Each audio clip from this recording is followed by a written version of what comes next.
But first, the huge sums of money being held in reserve by our councils.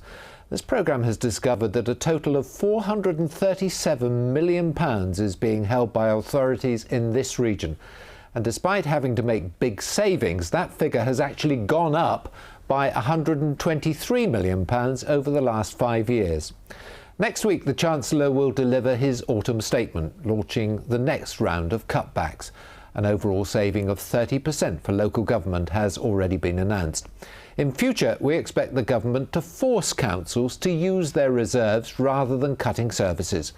The details from Andrew Sinclair.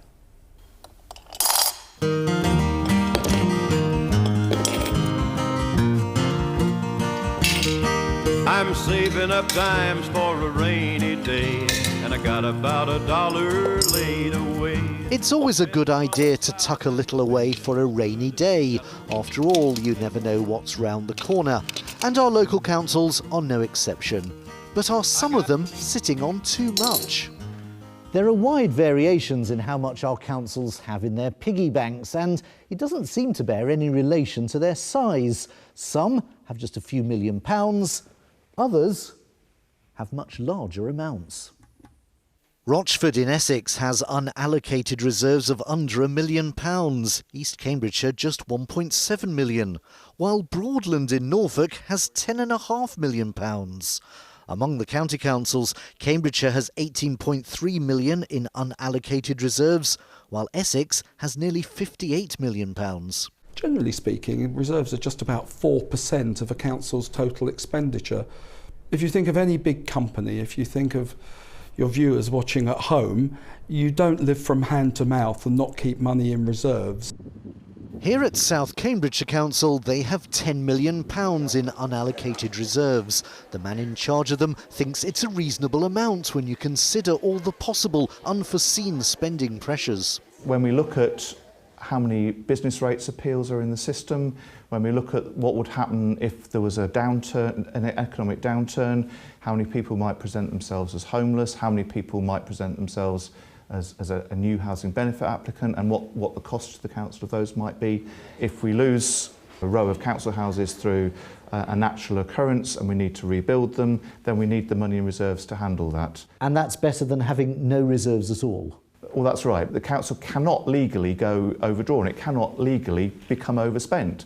So it would have to reduce spending programmes elsewhere and cut services immediately if it didn't hold reserves. But this council is also spending some of its reserves on one-off projects to benefit the area.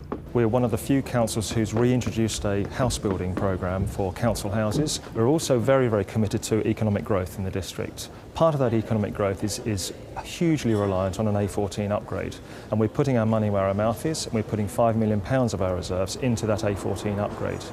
That's the sort of thing ministers like to hear.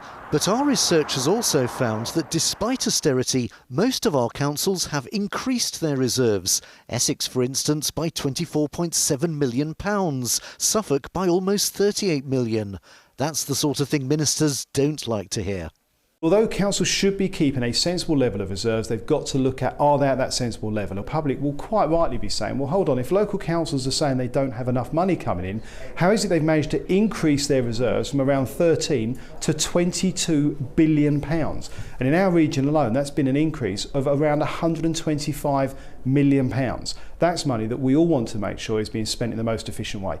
Councils are taking up to 50% out of services such as planning or licensing. Not all of those cuts may be achievable, or they may slip.